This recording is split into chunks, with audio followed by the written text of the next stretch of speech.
আসমান পর্যন্ত অসংখ্য ফেরেশতারা ওই মজলিসকে ঘিরে দাঁড়িয়ে যায়। মজলিস যখন শেষ হয়ে যায়, ফেরেশতারা আল্লাহর কাছে পৌঁছে যায়। আল্লাহ জানা সত্ত্বেও জিজ্ঞেস করবেন, তোমরা কোথা থেকে আসছো? তখন বলবে, আল্লাহ, ওই রাঙামাটিতে তোমার বান্দা বান্দিরা একটা মজলিস তৈরি করেছিল, সেই মজলিস থেকে আমরা আসছি। সেখানে তারা কি করছিল? আল্লাহ, তোমার ভয়, তোমার উপরে ঈমান এবং বিশেষ করে তোমাকে রাজি করার উদ্দেশ্যে, আর জাহান্নাম থেকে বাঁচা আর জান্নাতে যাওয়ার উদ্দেশ্যে তারা ওখানে বসে বসে শুনছিল, দোয়া করছিল, কাঁদছিল। আল্লাহ পাক বলবে, তারা আমাকে, আমার জান্নাত জাহান্নামকে দেখেছে না? যদি দেখতো, সুবহানাল্লাহ, নাই দেখেই শুনেই বিশ্বাস করে যখন এত আগ্রহ তাদের, তাহলে তোমাকে দেখলে আল্লাহ জীবনেও বলতো না। আল্লাহ পাক তখন বলবে, ফেরেশতা, তাহলে তোমরাও সাক্ষী থাকো, আমার যে বান্দা বান্দিরা ওই মজলিসে বসেছে, এসেছে, কিয়ামতের কঠিন দিন যেদিন হবে, যেদিন মাথা থেকে অতি নিকটে সূর্য এসে যাবে, মাথার মগজগুলো গলে গলে ঘামের মতো নাক মুখ দিয়ে বের হবে, সেই দিন ডানে বামে সামনে পিছনে নিজের বেটা বেটি, দিদি বাচ্চা, মাতা পিতা, আত্মীয় স্বজন, বেরাদার সবাই থাকবে, কিন্তু কেউ কাউরির সাহায্যকারী রূপে থাকবে না, কেউ কাউকে সাহায্য করবে না, বা কাউরির দ্বারাই কেউ সাহায্য পাবে না। ওই মহা কঠিন দিনে ওই মজলিসে যারা বসেছে, নিয়ত করেছে আমি আমল করব ইনশাআল্লাহ, এই নিয়ত নিয়ে যারা বসেছে তাদেরকে আল্লাহ বলছেন, তোমরা সাক্ষী থাকো ফেরেশতা, আমি তাদের গুনাহকে মাফ করে দেব, ডান হাতে আমলনামা দেব, পুল সিরাতের পুল বিজলির মতো পার করে তাদেরকে জান্নাত নসিব করব। জোরে বলুন আলহামদুলিল্লাহ, জোরে বলি আলহামদুলিল্লাহ। তাহলে এটা কোন মজলিস বাবা? ছোটখাটো মজলিস, কিন্তু মনে হচ্ছে তবু এই গ্রামের সমস্ত মানুষ এখানে আসেনি। এসেছে কি? সমস্ত মানুষ আসে কেন? তারা ভেবেছে রমজান মাস গেল, রমজানে তো 3 ভাগে ভাগ, ঠিক আছে? প্রথম 10 দিন রহমত, দ্বিতীয় 10 দিন মাগফিরাত, আর তৃতীয় 10 দিন জাহান্নাম থেকে মুক্তি, নাজাত। তাহলে আমাদের তো গুনাহ মাফ হয়ে গেছে, জাহান্নাম থেকে মুক্তি তো পেয়ে গেছে, আবারও মজলিসে যে কি করব? কি গো, এই ভেবে নিয়ে বসে আছে। যেমন আপনারাই বলুন, এত সুন্দর মসজিদটি তৈরি করেছেন, মসজিদটি তো একেবারে আলহামদুলিল্লাহ মাশাআল্লাহ করেছেন। রমজান মাসে মুসল্লি কেমন হতো গো? ভরে যেত। রমজান মাসে মুসল্লি ভরপুর, কিন্তু যেদিন ঈদের চাঁদ উঠল তার পরের দিন ফজরে কটা লোক? হ্যাঁ, জোহরে, আসরে, মাগরিবে, এশাতে কটা লোক? আজকে কটা লোক? সুবহানাল্লাহ। তার মানে হাই হাই মুসলমান, আমরা মনে মনে করছি গুনাহ মাফ হয়ে গেছে, জান্নাত পেয়ে গেছি, আবার চিন্তা কিসের? না, তা নয়। মানুষ এখনই ঈমান আছে, আবার অক্ষণই ঈমান শেষ। নুকতে কি হের ফের সে খুদা হোতা হয় জুদা, এটা জানেন? আপনাদেরকে বাংলা অক্ষরে বোঝাই। বাংলাতে একটা র অক্ষর, তার নিচে ফোঁটা থাকে কিনা? ফোঁটা, ওই ফোঁটাটাকে যদি কেটে দেন তাহলে কি হবে? ওটা কি হবে? ব। আর যদি ফোঁটাটা দেন তাহলে কি হবে? র। তো একটা ফোঁটা কাটলেন, ব হয়ে গেল, একটা ফোঁটা আবার লাগিয়ে দিলেন তো র হয়ে গেল। তো আরবি শব্দ খুদা, খুদা গো খুদা, খা অক্ষরের মাথাতে ফোঁটা, তাই তো নাকি? খা অক্ষরের মাথায় ফোঁটা, তবেই হয়েছে খোদা। এইবার এই মাথা থেকে ফুটাটাকে নিচে পেটে ভরে দেন তো, তাহলে কি হবে? জিম। এবার জিম মানে জুদা। ফোঁটা উপরে ছিল খোদা, ফোঁটা উপর থেকে পেটে চলে এলো নাই খোদা। একটা অক্ষর, একটা ফোঁটা শুধু অক্ষরও নয়, একটা নোকতা এরকম করে উল্টো পাল্টা করা হলো, সে এখনো খোদা আর এখনো খোদা নাই।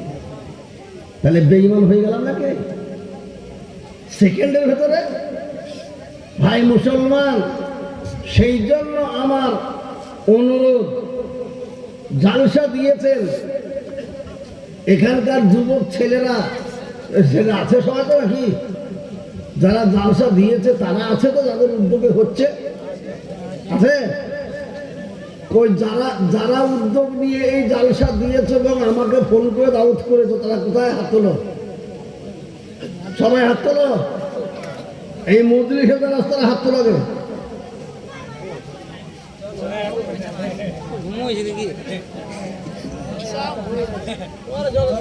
ওতে একটা মেলা ফেলছে, লা হাওলা ওয়ালা কুওয়াতা ইল্লা বিল্লাহ। হ্যাঁ, তোমরা জালসা দিয়েছো, আবার তোমরা মেলাতে ঘোরাঘুরি। একটা ছেলেও যা জালসা দিয়েছে, সেই একটা ছেলেও হাত তুলতে পারলো না, জানে আছি?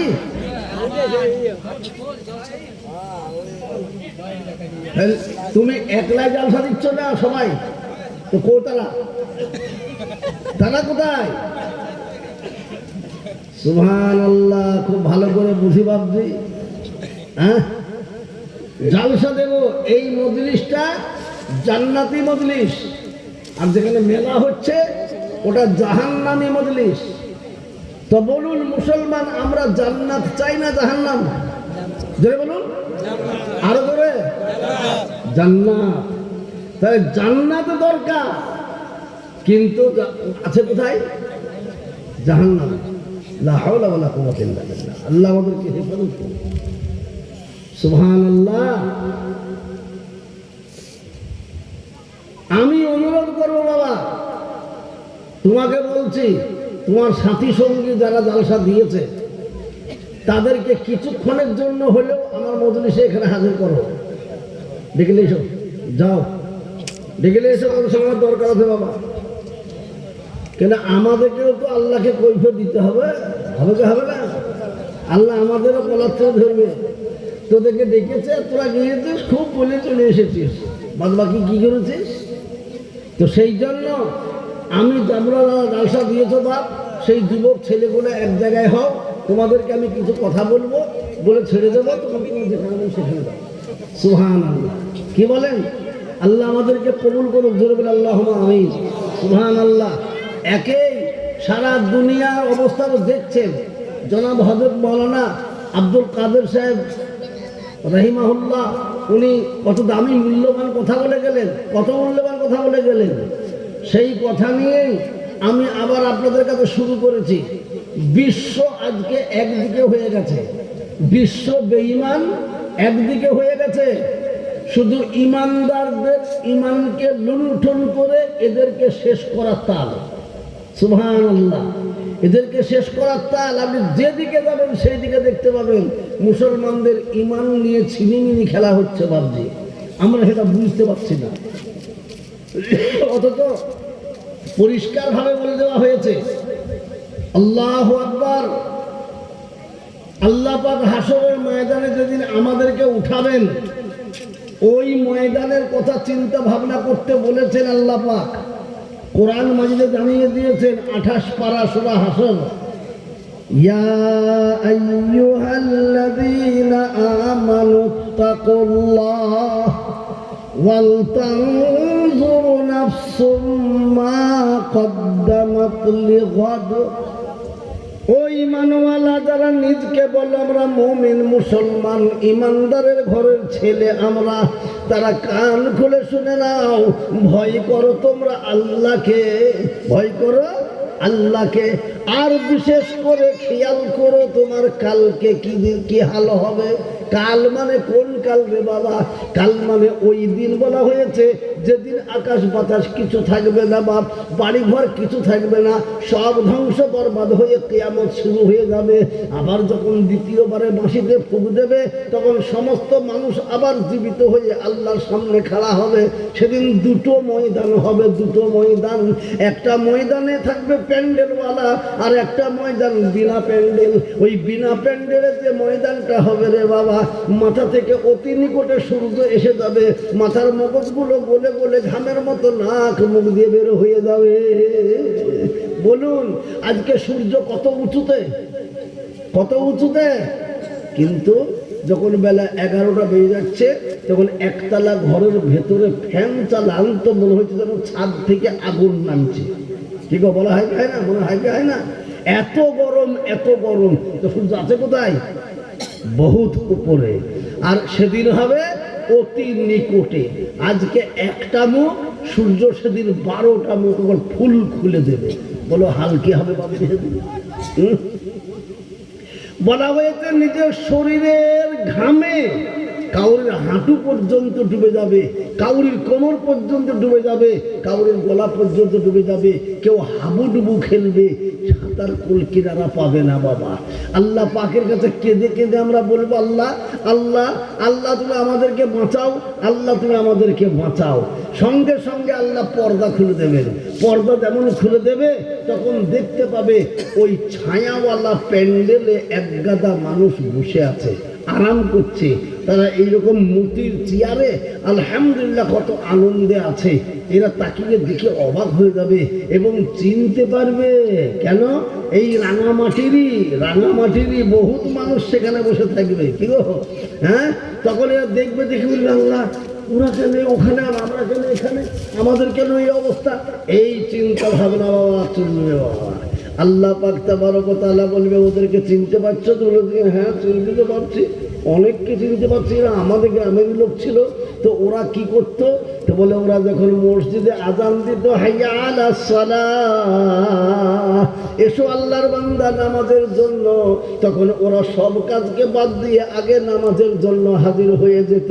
আমার পবিত্র ঘরে আসতো, ওযুটা করে নিত, আর ওযু করতে করতে করতে করতে ওযু যখন কমপ্লিট হয়ে যেত, আমি আল্লাহ তখন ওদের ওযু করার কারণে হাতের দ্বারাই, মুখের দ্বারাই, চোখের দ্বারাই, নাকের দ্বারাই, পায়ের দ্বারাই, ব্রেনের দ্বারাই যত ছোট ছোট পাপ হয়েছিল ওই ওযুর পানির সঙ্গে আমি সেগুলো ধুয়ে মুছে পরিষ্কার করে দিয়েছিলাম।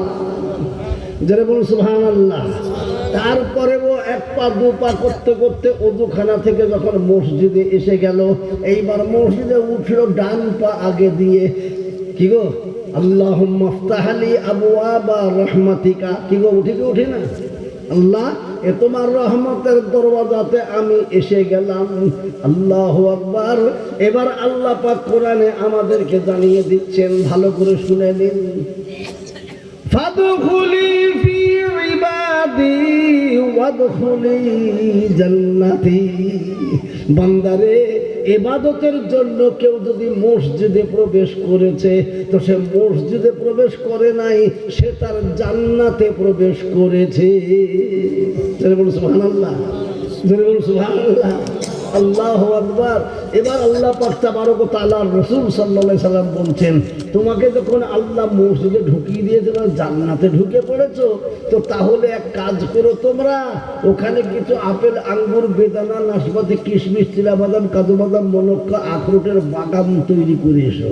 সাহাবারা বলছেন, ইয়া রাসূলুল্লাহ, ইয়া হাবিবাল্লাহ, ওটা তো মসজিদ, একটা ঘর, ওখানে কি আর বাগান লাগানো হবে? তো হ্যাঁ হবে। কেমন করে? তুমি মসজিদে যাবে, সুন্নতটা পড়ে নিয়েছো, তাকিয়ে দেখছো এখনো ঘড়িতে 5 মিনিট বাকি আছে জামাত দাঁড়াইতে, জামাত হইতে। সুবহানাল্লাহ। ওই যে 5 মিনিট তুমি এদিকে ওদিকে তাকাইও না, কাউরির সঙ্গে দুনিয়াদারি গল্প করো না। তুমি এবার তসবিহটি হাতে নাও, না হয় আঙুলে তুমি গুনতে লাগো, সুবহানাল্লাহ, সুবহানাল্লাহ, সুবহানাল্লাহ, সুবহানাল্লাহ, সুবহানাল্লাহ।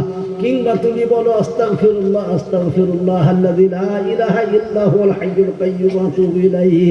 কিংবা তুমি বলো সুবহানাল্লাহি ওয়া বিহামদিহি সুবহানাল্লাহিল আযীম। যেটা তোমার মন যাবে সেইটা তুমি জবান দিয়ে পড়তে থাকো। রব্বুল আলামিন বলেন, বান্দা তুমি যখন একবার বলেছো সুবহানাল্লাহ, ওই ঘরে বসে একবার সুবহানাল্লাহ বলেছো, একবার আলহামদুলিল্লাহ বলেছো, তো যতবার তুমি আল্লাহর জিকির করেছো ওই ততবার জান্নাতে তোমার জন্য সুস্বাদু ফলদার বাগান তৈরি করা হয়েছে। আল্লাহু আকবার। কিন্তু আমরা দুনিয়াতে নামাজ পড়ি, যারা নামাজ পড়তে যায়, যে যখনই নামাজ পড়ে এবার বসে থাকি কিসের জন্য, জামাত হবে, 10 মিনিট দেরি আছে, 5 মিনিট দেরি আছে, পাশাপাশি যারা বসে আছে তখন শুরু হয়ে গেল। যারা যে ব্যবসায় লিপ্ত তাদের সেই ব্যবসার কথা, মাঠের কথা, ঘাটের কথা, ব্যবসার কথা, এখানে কলিয়ারের কথা নাকি, যে যে কাজ করে সে ব্যবসা। সুবহানাল্লাহ। আর তা না হলে 2 মুরব্বি বসবে তো গীবত শুরু হয়ে গেল। গীবত কেন? মুরব্বিরা কাদের গীবত করে? ও বাচ্চা ছেলেদের দেখে তো, এই অমুকের বেটা 3টে বেটা একটাও নামাজ পড়ে, হ্যাঁ, ওই বেটারা সব হারাম রোজগার করে, ওই তাই আরম্ভ হয়ে গেল। আল্লাহ পাকের নবী বলছেন, মসজিদে গিয়ে কাউরির জন্য গীবত করা, কাউরির পরনিন্দা করা, দুনিয়াবি কোনো কথা বলাটাই সেখানে হারাম। তো তুমি ইবাদত করতে গিয়ে তুমি কি করে নিয়ে এলে? নেকি কামাতে নিয়ে গিয়ে তুমি নিয়ে এলে একেবারে গুনার পালা ভর্তি করে। অবশ্য আমরা চেষ্টা করব ইনশাআল্লাহ যে আল্লাহর ঘরে যখন প্রবেশ করব তো আল্লাহর ঘরে বসে দুনিয়াবি কথা বলবো না ইনশাআল্লাহ। জোরে বলি ইনশাআল্লাহ, একটু মহব্বতের সাথে বলি ইনশাআল্লাহ। ভাবছি আজকে জালসাটা ভাগ্য গুণে আমি পেয়েছি। কেন? আমার ভাগ্য বাবা যদি 100টা জালসা করি তো 99টা জালসা তো শুধু 1 বস্তা ধান দেবে আর ঢেকে দেবে, দিয়ে বলবে তার ধান থাকলো, ঢেকে থাকলো, চাল বের করে তারপর নিয়ে আসবো। বুঝছেন না? মানে বুঝতে পেরেছেন তো? বুঝতে পেরেছেন? আমাকে লোকগুলোকে বুঝিয়ে বাজিয়ে মন তাই করে হোক না কেন এইবার পকেটে হাত ভরে লাখ লাখ টাকা জোগাড় করে দিয়ে দাও। এরই জন্য আমাকে টাকা হয় বেশিরভাগ ক্ষেত্রে। কি বলেন? আল্লাহ আকবার। কিন্তু আজকে সে শুনছে আলহামদুলিল্লাহ সেসব কারবার নাই, কি বলেন? এখন শুধু প্লেন ওয়াজ আর ওয়াজ, টাকা পয়সা আজকে চাওয়াচাওয়ি নাই রে বাবা। তো আলহামদুলিল্লাহ, খুব ভালো কথা। তো যার টাকা পয়সা পকেটে হাত ভরার কাজ, ডেলি যেখানে যাই সেইখানে পকেটে হাত ভরি, তো যদি পকেটে হাত ভরতে আজকে না পাই তো অন্য কোনো জায়গায় তো হাত মারতে হবে। কি হবে কে হবে না? যেমন হবে কে হবে না? হ্যাঁ, আল্লাহু আকবার। সেই জন্য আমি আপনাদেরকে অনুরোধ করছি বাবজি, আজকে আপনাদের কলিজাটা, অন্তরটা যেন আল্লাহর দিকে এসে যায় সে চেষ্টা আমরা সকলে করব। যারা বলুন ইনশাআল্লাহ।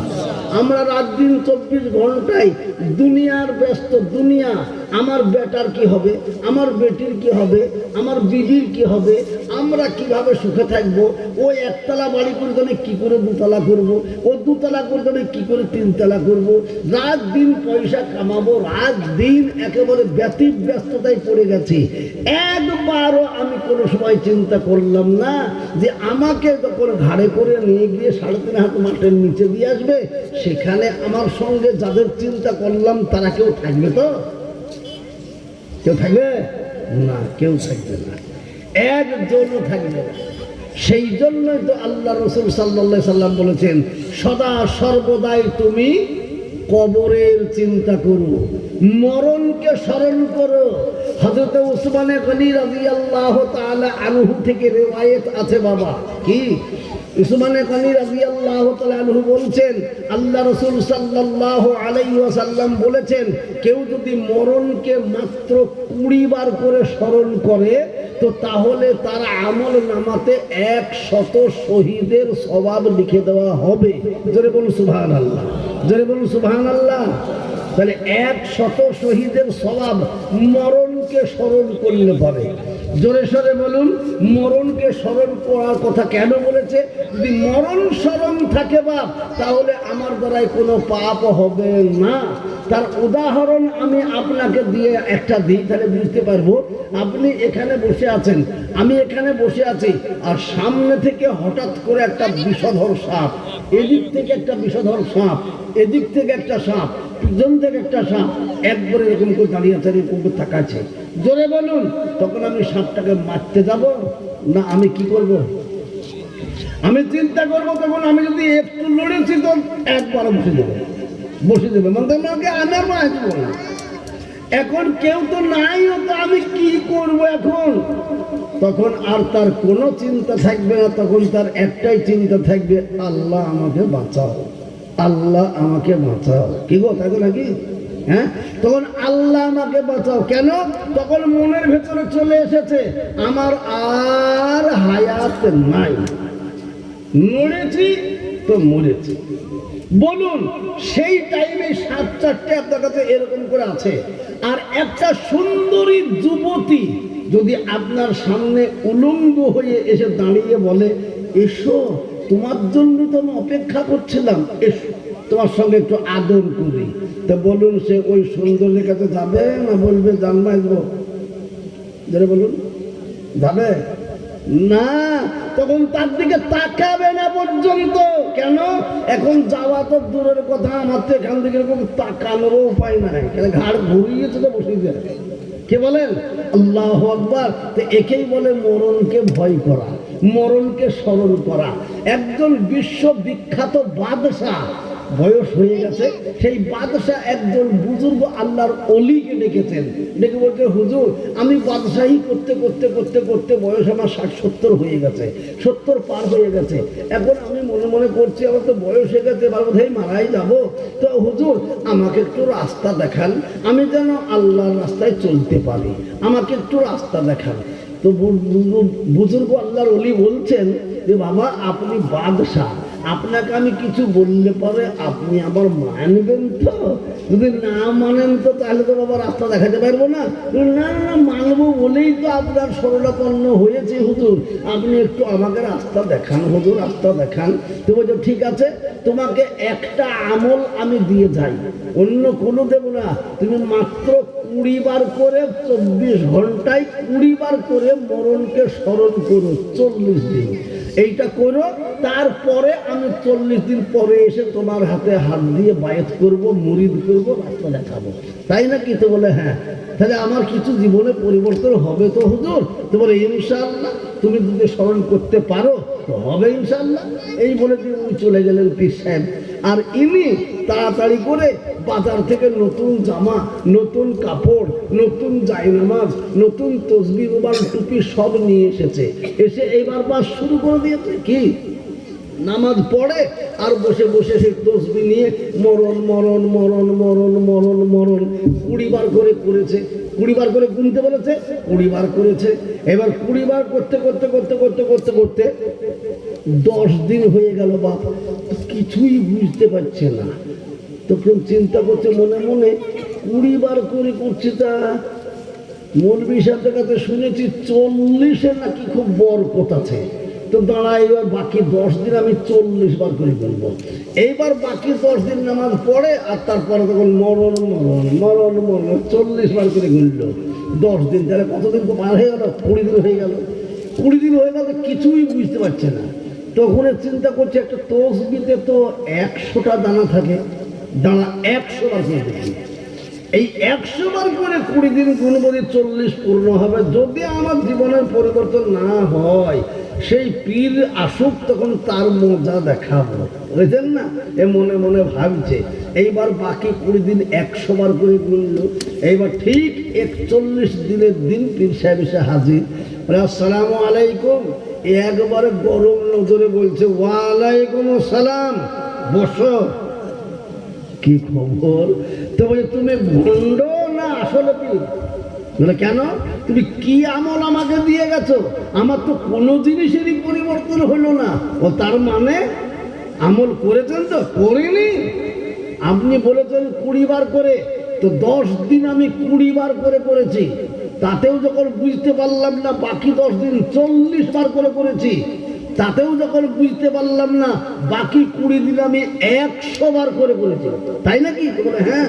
আরে সুবহানাল্লাহ, তাও কিছু বুঝতে পারো নি তো? না। কেমন করে স্মরণ করেছ? নামাজটা পড়া হয়ে যায় আর ওই জায়নামাজে বসে মরণ মরণ মরণ মরণ মরণ মরণ মরণ, তাই তাও বুঝতে পারো নি? বলেন না। তাহলে আমি তোমাকে একটা কথা জিজ্ঞেস করি, কি আমাকে আবার অন্তর থেকে তুমি বিশ্বাস করেছো তো? বিশ্বাস যদি না করবো তাহলে 40 দিনে আমল করলাম কি করে? তাই তো? বলে হ্যাঁ। তো 40 দিনে আমল করে কিছু বুঝতে পারোনি, তাহলে আমি তোমাকে 3 দিনে যদি বুঝিয়ে দিতে পারি, 3 দিনে না বুঝাও না। আগে আমি তোমাকে একটা কথা বলবো, সেটা মানবা। যদি মানো তাহলে বুঝাবো। বলে হ্যাঁ বলুন, কি কথা? তো 3 দিনকার জন্য আমাকে এই দেশের বাদশা বানাতে হবে। আমাকে বাদশা বানিয়ে দাও, তুমি জনগণ প্রজা হয়ে যাও। এ মনে মনে চিন্তা করছে, সর্বনাশ, সে কোন লোক এসেছে রে? এর ছলে বলে কৌশলে আমার বাদশাহীটাই কেড়ে নেবে। হ্যাঁ, এই বলে আবার চিন্তা করছে 3 দিন তো, বলে 3 দিনের জন্য তো? বলে হ্যাঁ ঠিক আছে। এইবার 3 দিনের জন্য জনগণকে ঘোষণা করে দিল, শোনো জনগণ, আজ থেকে 3 দিন পর্যন্ত এই পীর সাহেব আমাদের এই গোটা দেশের রাজ্যের বাদশা, তোমরা একে মেনে নেবে। তাই নাকি? বলে হ্যাঁ, সবাই বললো মেনে নেবে। বাস হয়ে গেল বাদশা। এইবার পীর সাহেব বাদশাহী চেয়ারে বসেই সকল জনগণকে বলছে, জনগণ তাহলে আজ থেকে 3 দিন পর্যন্ত আমি তোমাদের বাদশা মেনে নিয়েছো? জি হ্যাঁ। তাহলে আমি যা হুকুম করব মানবা? জি হ্যাঁ। তো যে বাদশা ছিল এক্ষুনি, ওই বাদশার মাথাতে দড়ি বাঁধো, বুঝে টানতে টানতে নিয়ে গিয়ে জেলখানায় ভরে দিয়েছো।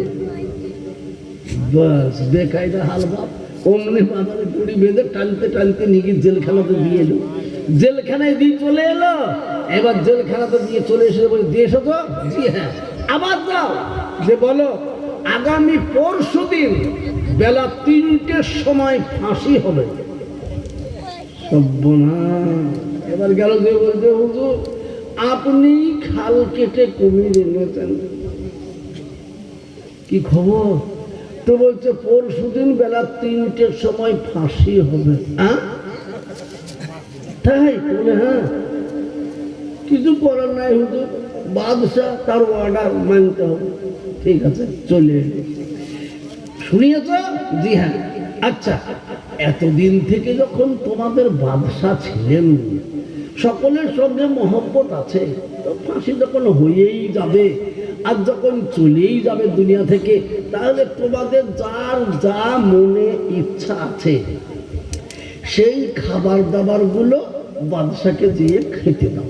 যাও খাওয়া, জান ভরে খেয়ে নাও।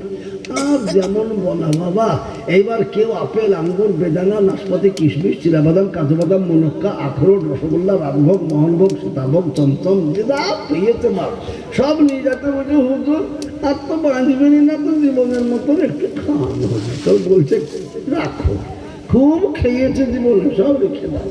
সব চারিদিকে খাবার রেখে দিয়েছে। খাবারে তো বাবা একবার গাদা লেগে গেছে। সুবহানাল্লাহ। 1 দিন 2 দিন 3 দিন যখন এসেছে, এইবার বেলা 2টো বাজছে, বললো যাও বাদশা কেটে নিয়ে এসো। এইবার বলছে হুজুর চলেন, নিয়ে চলে আসছে, মাথায় দড়ি বাঁধায় আছে, চলে এসেছে। এসব তাই নাকি? তো বলে এসো তো? বলে হ্যাঁ। এই তুমি কিসের জন্য ডেকে নিয়ে আসা হয়েছে জানো? জি হ্যাঁ। কি ফাঁসি হবে? কটার সময়? 3টের সময়। কটা বাজছে? 2:30। টাইম আর কত বাজে? 8 ঘন্টা। তাই? বলে হ্যাঁ। রেডি হও, এই ওর জামা কাপড় খুলে দাও, ওকে ফাঁসির পোশাক পরিয়ে দাও। ফাঁসির পোশাক পরিয়ে দিল। দিয়ে বলছে আর কতটুকু টাইম আছে? 5 মিনিট। বাচ্চাকে বলবে ক মিনিট? 5 মিনিট। এই যাও, ওখানে নিয়ে যাও, নিয়ে যাও। বলে ফাঁসি ওর গলাতে পরিয়ে দাও। ফাঁসি গলায় পরিয়ে দিল। দিয়ে বলছে আর ক মিনিট আছে? বলছে হয়তো 2 মিনিট। আর 2 মিনিট টাইম আছে? বলে হ্যাঁ। ফাঁসি খুলে দাও। খুলে দিল। দেওয়ার পর বলতে এখানে নিয়ে এসো। নিয়ে এলো। এইবার সামনে এসে বলছে, বাদশাহ, ও বাদশাহ, তোমাকে আমি বলে গিয়েছিলাম 20 বার করে মরণকে স্মরণ করো, কিছু পরিবর্তন হয়নি তোমার।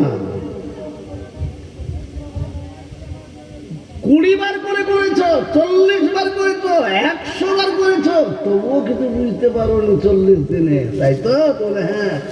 এখনো 3 দিন পূর্ণ নাই হতে হতে খাবারগুলো কেন ওখানে পড়ে আছে? খাওনি কেন? মাথার চুলগুলো কেন উস্কো খস্কো হয়ে গেল? চোখ দিয়ে কেন বৃষ্টি পড়ছে? কেন তোমার চোখে ঘুম নাই? চেহারা কেন কালো হয়ে গেল? এখনো তো 3 দিন পুরা হয়নি। কেন তোমার জবানের কথা হারিয়ে গেল?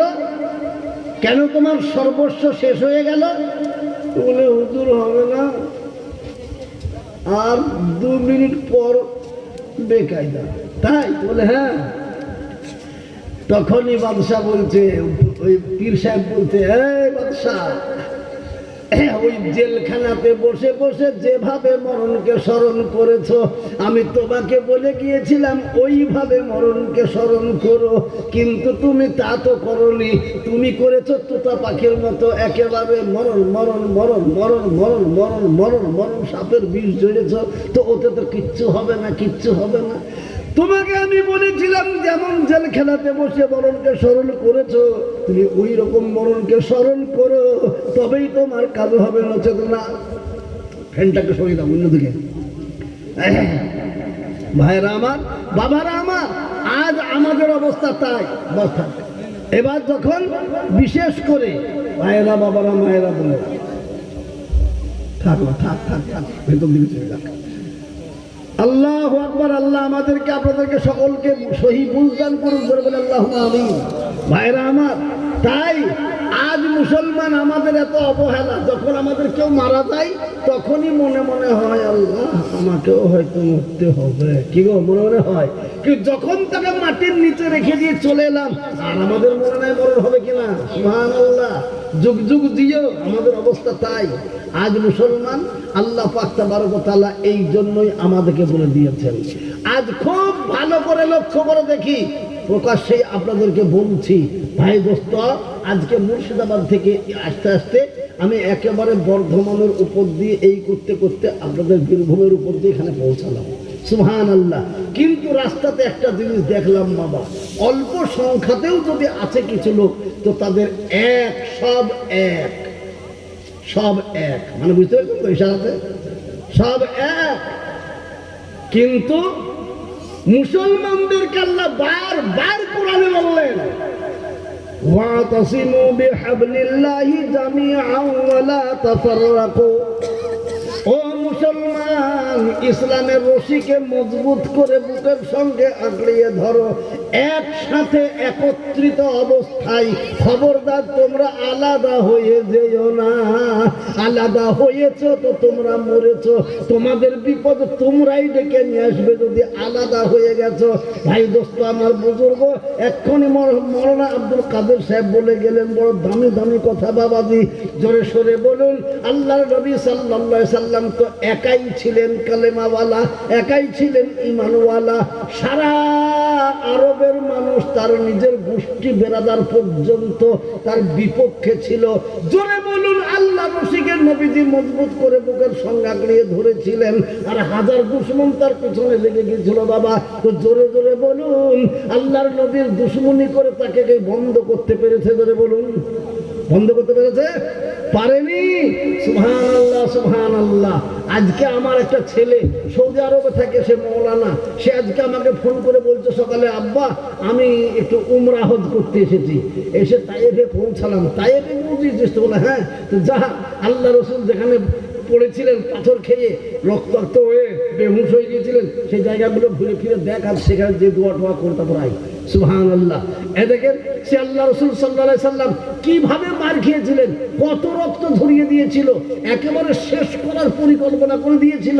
কিন্তু তবুও নবীজি নাছোড় বান্দা, জীবন যাবে সেও ভালো, কিন্তু আল্লাহর রশিকে আমি ছাড়বো না। জোরে বলুন সুবহানাল্লাহ, জোরে বলুন সুবহানাল্লাহ। তো তাকে কেউ কিছু করতে পেরেছে কি? জোরে বলুন, কেউ কিছু করতে পেরেছে? দমিয়ে রাখতে পেরেছে? আল্লাহু আকবার। এমন অবস্থা নবীজির হয়েছিল, এক এক করতে করতে করতে করতে যত মুসলিম সংখ্যা বাড়ে, আর তত কিন্তু নবীর উপরে অত্যাচারের মাত্রা বাড়ে। বাড়তে বাড়তে এমনও অবস্থা হলো একদিন বাড়িতে শুয়ে রয়েছে, আর এমন টাইমে কাফেররা যুক্তি পরামর্শ করে বলছে চলো। কি যুক্তি করছে? বলে ওর বাড়ি ঘর ঘেরাও করো, করে ওকে জীবনের মতো শেষ করে দাও। যদি শেষ না করতে পেরেছ তাহলে আমাদের ধর্ম বাপদাদাকে আর ওরা রাখবে না। এই যেমন বলা তাই হবে। চলো। এই রাতারাতি একবার এসে গোটা বাড়িটাকে ঘেরাও করে নিয়েছে, নবীজির বাড়ি ঘেরাও। কেন? তলোয়ার হাতে করে নিয়ে যেমন উঠবে অমনি দেব, এই চিন্তা করে পড়ে রয়েছে তারা। কিন্তু তাদের জানা নাই যে সে জমানাতেও আল্লাহর নবীকে খবর দেওয়া টেলিফোন ছিল। কি ছিল না? আল্লাহু আকবার। এরা সবাই দাঁড়িয়ে আছে একবারে অতন্ত্র প্রহরী, আর নবীজি বাড়িতে শুয়ে আছে। এমন টাইমে জিবরাইল এসে বলছেন আসসালামু আলাইকুম ইয়া রাসূলুল্লাহ। ওয়া আলাইকুম আসসালাম। কে? তো বলে আমি জিবরাইল। এত রাত্রিতে কি খবর? বলে হুজুর দুঃসংবাদ। দুঃসংবাদ? বলে কি দুঃসংবাদ? আল্লাহু আকবার। আপনার বাড়ির বাইরে চতুর্দিকে তলোয়ার হাতে করে দাঁড়িয়ে রয়েছে, আপনি যেমন উঠবেন আর অমনি শেষ করে দেবার পরিকল্পনা নিয়েছে। এই জন্য আল্লাহ পাক আমাকে পাঠালেন আপনার কাছে। দয়া করে হুজুর আপনি এই মুহূর্তে এক্ষুনি মক্কা ত্যাগ করে মদিনায় চলে যান। বলুন সুবহানাল্লাহ। মদিনায় হিজরত করুন। নবী আমার বলছে ওগো জিবরাইল, আমার বাড়ির চতুর্দিক যদি পিঁপড়ির লাইনের মতো ঘিরে থাকে তাহলে আমি বের হব কেমন করে?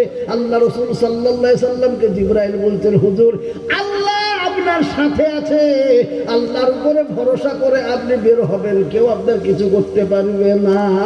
শুধু বেরোবার সময়তে একটু এরকম করে বালি নিয়ে নেবেন হাতে, এক মুঠো বালি হাতে নিয়ে সূরা ইয়াসিনকে পড়তে থাকবেন। পড়তে পড়তে যখনই আসবে ওয়াজআলনা মিন বাইনি আইদিহিম সাদ্দা ওয়া মিন খালফিহিম সাদ্দা ফাগশাইনাহুম ফাহুম লা ইউবসিরুন।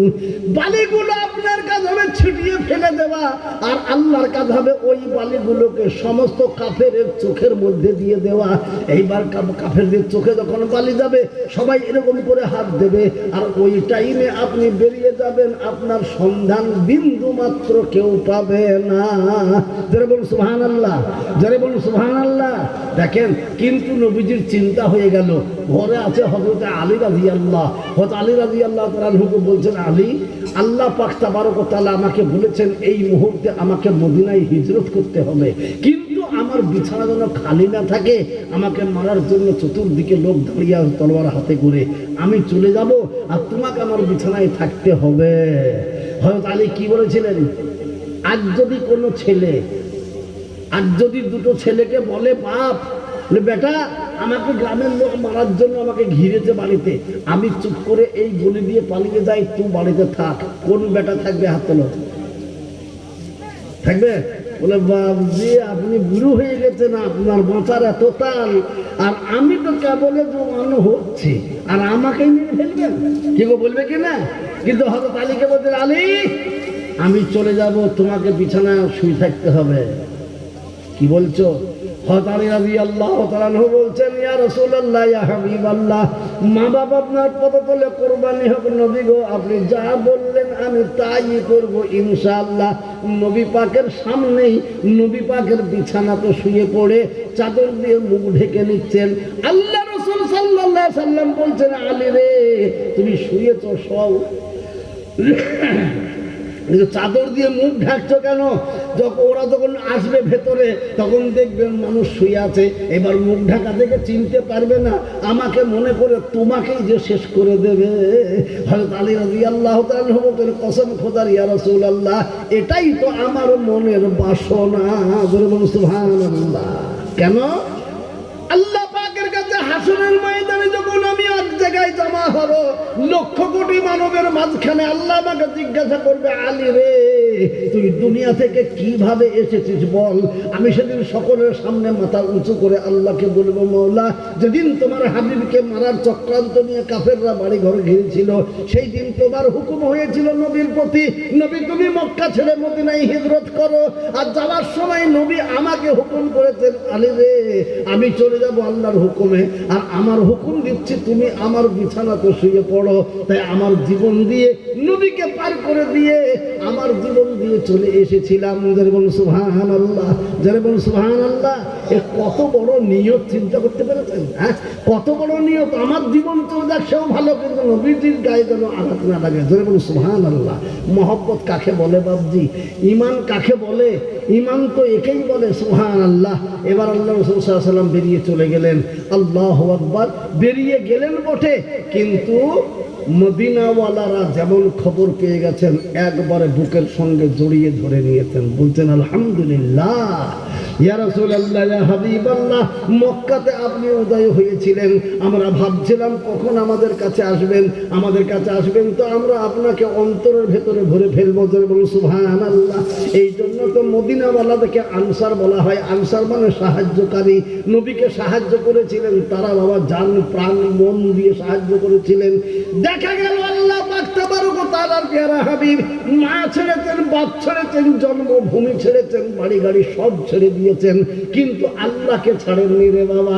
মদিনাতে যেয়েও আল্লাহর দ্বীনকে প্রচার করতে করতে করতে করতে করতে করতে একদিন এমন এসে গেল, সেই দিন একবারে সদল বলে এসে যে মক্কা থেকে রাত্রের অন্ধকারে পালিয়ে যেতে হয়েছিল, সেই মক্কাতে এসে আবার ইসলামের রাজধানী কায়েম করলেন।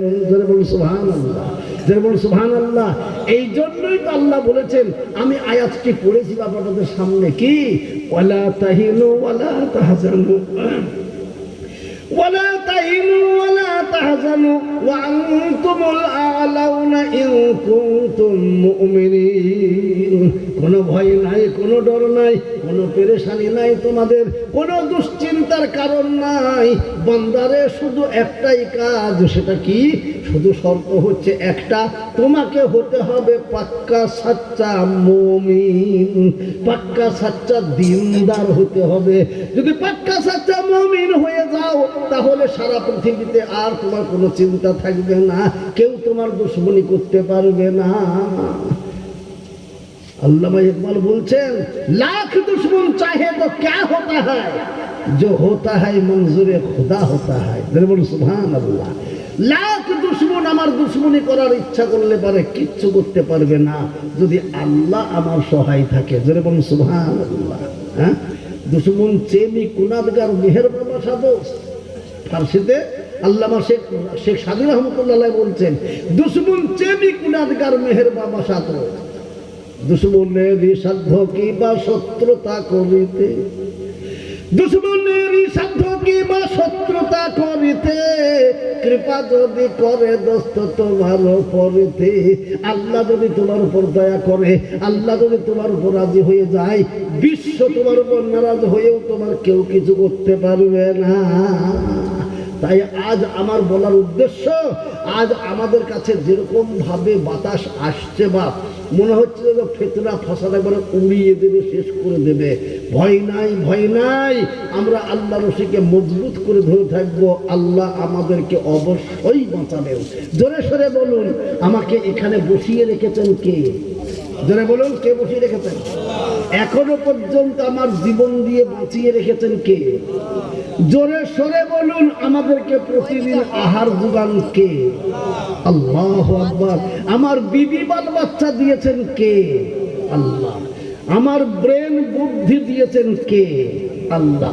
সব যদি আল্লাহ দিয়ে থাকেন, এবার আল্লাহ বলছেন, বান্দা তোমাকে কিছু করতে হবে না, আমি যে হালাল রুজি পাঠিয়েছি ওই হালাল রুজিটা খাও, আর মাত্র 5 বার আমার ঘরে গিয়ে তুমি আমার সামনে তোমার উঁচু মাথাটাকে নিচু করে দাও।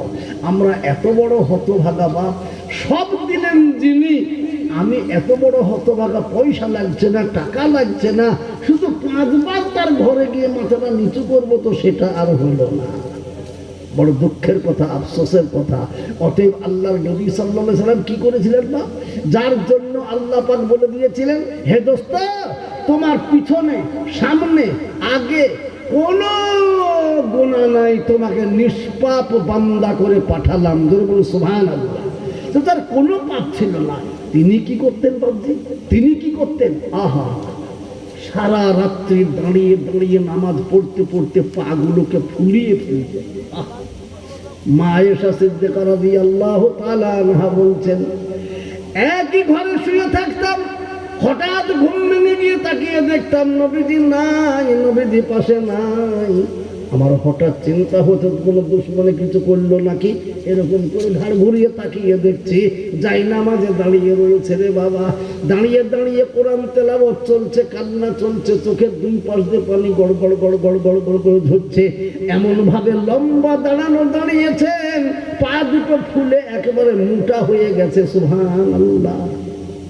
তাই কবি বলছেন, আল্লাহর পিয়ারা দোস্ত রাসূল খোদার, আল্লাহর পিয়ারা দোস্ত রাসূল খোদার, সারা রাত্রি দাঁড়িয়ে রইতেন যাই নামাজ মাঝা। মোবারক পা দুটি তার যাইত ফলিয়া, মোবারক পা দুটি তার যাইত ফলিয়া, সারা রাত্রি কাটাইতেন উম্মতের লাগিয়া। সুবহানাল্লাহ, আল্লাহু আকবার। নিজের জন্য কাঁদতেন না, কাউরির জন্য কাঁদতেন না, তার শুধু কান্না ছিল আমার উম্মতের কি হাল হবে, আমার উম্মতের কি হাল হবে। নামাজ পড়ে কাঁদতে কাঁদতে কাঁদতে কাঁদতে তিনি বেহুশ হয়ে যেতেন বাবা। চোখের পানি দিয়ে একেবারে কাপড় চোপড় সব ভিজিয়ে ফেলে দিতেন। আর নবীজি শুধু একবার বারবার বলতেন না যে আমার ফাতেমার কি হবে, আমার বেটা বেটির কি হবে, আমার মাতা পিতার কি হবে, এ কথা বলতেন না। নবীজির শুধু হাত তুলে একটাই আওয়াজ, আল্লাহ আমার গুনাহগার উম্মতদের কি হাল হবে। উম্মতের দরদি নবী, তিনি কোন কালে উম্মতকে ভুলতে পারেন নাই। আবার কিয়ামতের কঠিন দিনে যেদিন আমার পিতা মাতা আত্মীয় স্বজন সবাই আমার পাশে থাকবে, সেই দিন মহান আল্লাহর কাছে আমি বিপদে পড়ে যাব। আর আল্লাহ বলবে, শোন শোন শোন, তোর বেটা নিয়ে ব্যস্ত ছিলি, বেটি নিয়ে ব্যস্ত ছিলি, বিবি নিয়ে ব্যস্ত ছিলি, মাতা পিতা নিয়ে ব্যস্ত ছিলি, আমার ইবাদত করার সময় যখন পাস না, তাদেরকেই যখন আসল প্রধান মনে করেছিলি, আজকে মহা দুর্বিন্দুর সময়ে তোর সেই বেটা বেটি মাতা পিতার কাছে একবার যা, যেয়ে দেখ তারা তোকে কিছু সাহায্য করে কিনা। আল্লাহ বলবেন, কোরআন বলছে, আমি বলিনি, কোরআন বলছে। বা আল্লাহর কথা শুনে সেদিন একবারে ছুটবো আমরা সকলে। ইয়াউমা ইয়াফিরুল মারউ মিন আখিহি ওয়া উম্মিহি ওয়া সাহিবাতিহি ওয়া বানিহি লিকুল্লি ইমরিইন মিনহুম ইয়াউমা ইযিন শাআনুন ইউগনি। সেদিন আল্লাহ পাকের কথা শুনে আমরা ছুটবো মায়ের কাছে। মাকে যে বলবো, জননী আপনার গর্ভে আমি জীবন ধারণ করেছিলাম, আপনি আমাকে দুনিয়াতে নিয়ে এসেছেন, মা গো আমি বড় বিপদে পড়েছি, একটু আমার জন্য কিছু করুন। মা বলবে, আমার সন্তানাদি কেউ ছিল না, হট এখন আমার কি হবে তাই আমি ভাবছি, হট তো কার জন্য ভাবতে পারবো না। পিতার কাছে যাবো, পিতাও দূর করে তাড়িয়ে দেবে, সন্তানদের কাছে যাবো, তারাও তাড়িয়ে দেবে, বিবির কাছে যাবো, বিবিও তাড়িয়ে দেবে। এই করতে করতে কাউরির কাছ থেকে কিছু না পেয়ে নিরাশ হয়ে যাবে, ফিরে আসবো আল্লাহর কাছে। আল্লাহ বলবে, কাউকে পেয়েছো? বলে, জি না, কেউ এলো না, কেউ দিল না। তখনই আল্লাহ বলবে, এই দুনিয়ার মানুষ, তুমি দুনিয়াতে শোনোনি ওলামাদের কাছে, মাওলানাদের কাছে কোরআনের বাণী শোনোনি?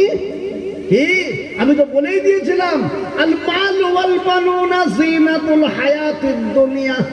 মাল মাত্রা, টাকা কড়ি, জমি জায়গা, ঘর বাড়ি, স্ত্রী পুত্র আত্মীয় স্বজন, বিবি বাল বাচ্চা, সবই দুনিয়ার সৌন্দর্য, আখেরাতের কোনো কাজে আসবে না। কিন্তু এ কথা তুমি কর্ণগোচর করনি, এ কথাই তুমি কর্ণপাত করনি, তাও তবুও তো তাদেরই পিছনে তোমার জীবনটাকে শেষ করে দিয়েছো। আজ দেখো কাউকে পেয়েছো কি? তবে যাও, আর একবার তোমাকে অনুমতি দেওয়া হলো। কি? আমি 1,24,000 নবী পাঠিয়েছিলাম, একবার তাদের কাছে যাও দেখি। ছুটবো আমরা প্রথম নবীর কাছে। প্রথম নবী কে গো? প্রথম মানুষ কে? আদম আলাইহিস সালাম। ছুটে এসে বলবো, আপনার নাম আবুল বাশার, আপনি সমস্ত মানবের পিতা। হুজুর আমাদের বড় কষ্ট হচ্ছে, একটু আল্লাহর কাছে চলুন, আমাদের জন্য একটু সুপারিশ করুন। উনি বলবেন, বেটারে তোদের কষ্ট থেকে আমারও খুব কষ্ট হচ্ছে বটে মা, আমি থাকতে পারছি না, কিন্তু আমার যাবার উপায় নাই। আল্লাহ প্রথমেই আমাকেই তৈরি করেছিল মানুষ রূপে, তারপরে আমাকে সৃষ্টির শ্রেষ্ঠ বলে, সৃষ্টির সেরা বলে উপাধি দিয়েছিলেন।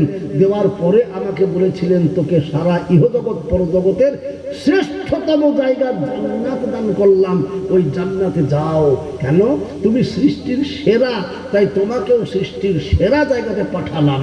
ওখানে যে তুমি যা খুশি তাই খাবে, তাই চাইবে, যা সব পানা, কোনো নিষেধ নাই তোমার। কিন্তু লা তাকরাবা হাযিহি শাজারাতা ফাতাকুনা মিনাজ জালিমিন, শুধু এই গাছের নিকটবর্তী হইও না, তাহলেই কিন্তু আমার দুশমন হয়ে যাবে। আদম আলাইহিস সালাম বলছেন, আমি তখন হ্যাঁ বলেছিলাম, কিন্তু আমি এত বড় হতভাগা, প্রথম মানুষ হয়ে আল্লাহ প্রথম শান্তি হালাত আমাকে জান্নাতে দিলেন, আর আমি প্রথমে আল্লাহর হুকুমকে অমান্য করে সেই গাছের ফল খেয়ে ফেললাম। তোমাদের জন্য আল্লাহর কাছে যখনই যাব, আল্লাহ যদি আমাকে তখন বলে, তুই তো নিজেই অপরাধী, আবার অপরের জন্য এসেছিস, আমি পারবো না বাবা। তবে 1300 বছর জিন্দেগি পেয়েছিলেন একজন নবী, তার নাম নূহ আলাইহিস সালাম। তুমি তার কাছে যাও, যদি বেঁচতে পারো তো ইনশাআল্লাহ। নূহ আলাইহিস সালামের কাছে এসে কেঁদে কেঁদে বলবো, গো নূহ আলাইহিস সালাম, আপনি আল্লাহর নবী, আল্লাহ রসুল, আপনি প্রথমেই আল্লাহ রসুল আপনাকে রসুল বলে প্রথম তৈরি করেছে, অতএব আপনি আমাদের জন্য একটু আল্লাহর কাছে দোয়া করুন। ওই ইউনূস সাহেব, ওই নূহ আলাইহিস সালাম বলবে, ভাই রে, তোদের কষ্ট দেখে আমারও কষ্ট হচ্ছে বটে, কিন্তু আমি যেতে পারবো না। বলে, কেন? আমি আমার নিজের ছেলেকেই আমার দলে আনতে পারি নাই। বলে সুবহানাল্লাহ। কি শোনেননি আপনারা? যখন সেই বন্যাতে ভাসছিল, ইমানদারদেরকে নৌকাতে উঠে নূহ আলাইহিস সালাম চলছে, যত পানি বাড়ে নৌকা তত উপরে ভাসে, আর পাহাড় ডুবে, বাড়ি ডুবে, ঘর ডুবে, সব ডুবতে লেগেছে। হঠাৎ করে দেখছে একদল যুবক ছেলে সাঁতার খেলতে খেলতে চলে যাচ্ছে একটা পাহাড়ের দিকে লক্ষ্য করে, দেখছে ওই দলে বেটা আছে। আর নূহ আলাইহিস সালাম বেটাকে দেখে বলছে, ইয়া বুনাইয়ার কাব মা'ানা, বেটা তুমি আর সাঁতার খেলো না, এই সাঁতারে তুমি বাঁচতে পারবে না রে বেটা। পৃথিবীর এমন কোনো উঁচু জায়গা থাকবে না যে তাকে ডুবিয়ে দেবে না। এটা বন্যা নয়, এটা আল্লাহর গজব এসেছে, আযাব এসেছে। যদি বাঁচতে চাও তো আমার নৌকাতে আশ্রয় নাও।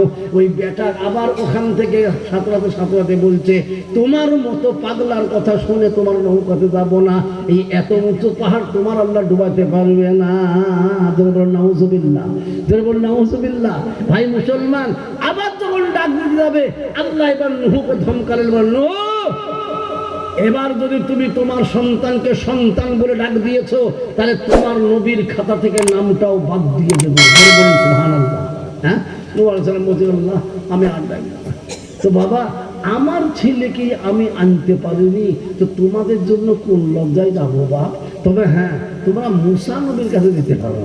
তাই মুসা আলাইহিস সালামের কাছে যাবো, মুসা আলাইহিস সালামকে বলবো, তো উনিও কেঁদে বলবে, ভাই রে, আমার যাওয়ার উপায় নাই। কেন? আমি প্রথম মার্ডার কেসের আসামি। হ্যাঁ, প্রথম মার্ডার কেসের আসামি। মানে কি শোনেননি? সে এক ঘুষিতে একজনকে মেরে ফেলেছিল। সুবহানাল্লাহ। আমি যখন যাব, তখন আল্লাহ যদি আমাকে বলে, তুই তো মার্ডার কেসের আসামি, আবার তো পরের জন্য এসেছিস, আমি পারবো না ভাই। তবে হ্যাঁ, একটা লোকের নাম বলছি, তার কাছে যাও, হয়তো বেঁচে যাবে। কে? ঈসা ইবনে মারইয়াম।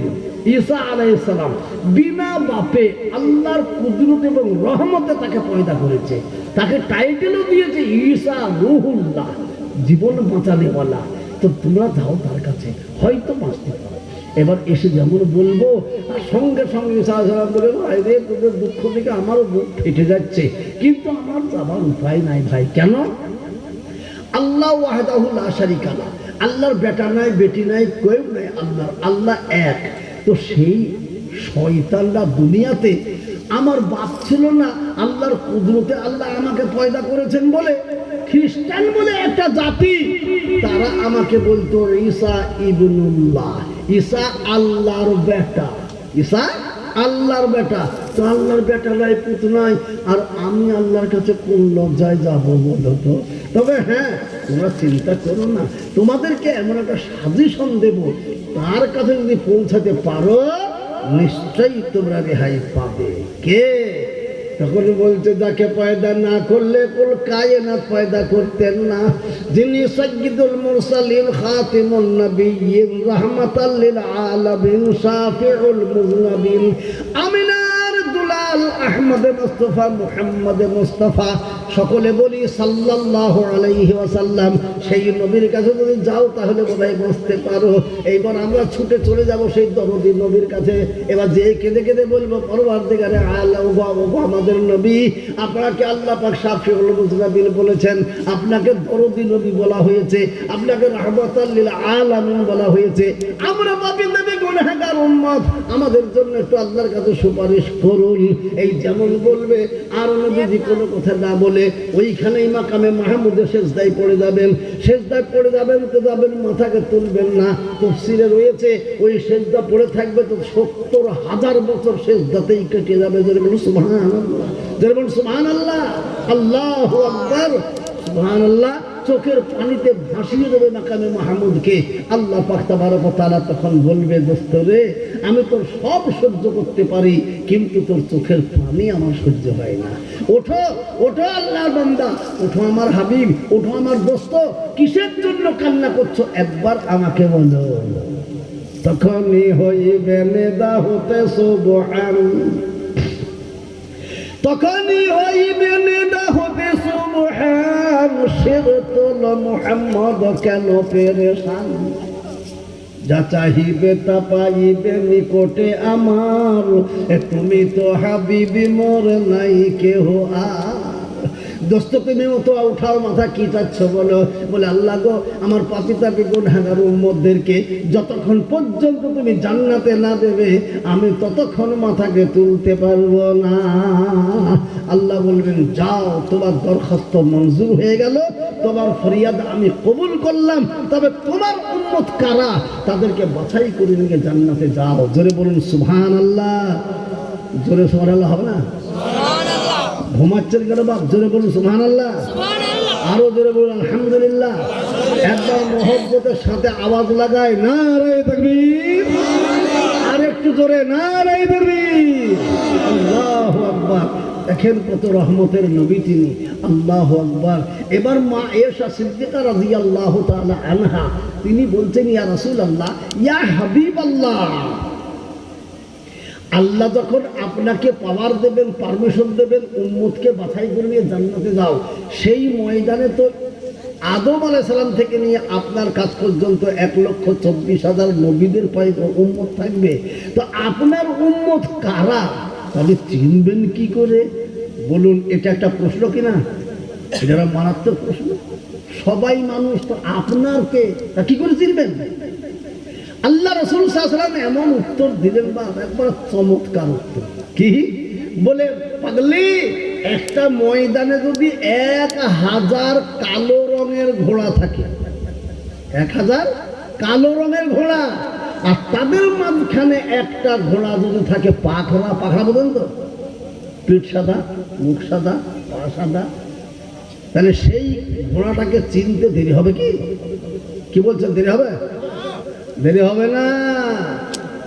তো বলতে, পাগলি আয়েশা রে, আমার যারা উম্মত হবে তারা গুররাম মুহাজ্জালিন হবে, তাদের কিছু কিছু জায়গা আল্লাহর নূরের তাজাল্লিতে রড লাইটের মতো ঝলমল করবে, আর আমি দেখে বুঝে নেব এরাই আমার উম্মত। যারা বলুন সুবহানাল্লাহ। বলবেন, কারা গো তারা, কারা ইয়া রাসূলুল্লাহ?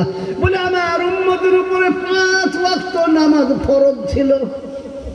এই নামাজ পড়ার জন্য যখন ওযু করত, তো ওযুর পানি যে যে স্থানগুলোকে স্পর্শ করেছে, ধুয়ে দিয়েছে, সেই জায়গাগুলোতে আল্লাহর নূর চমকাতে থাকবে।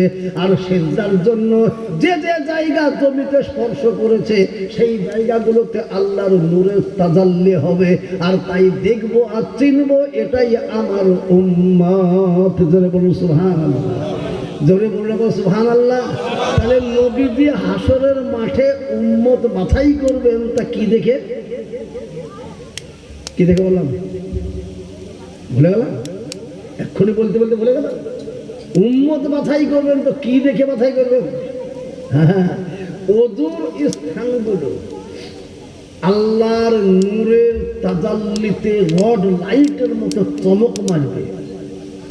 সেজদা করার জন্য জমিনে যে যে জায়গাগুলো ঠেকেছে, সেই জায়গাগুলো আল্লাহর নূরে চমকাবে।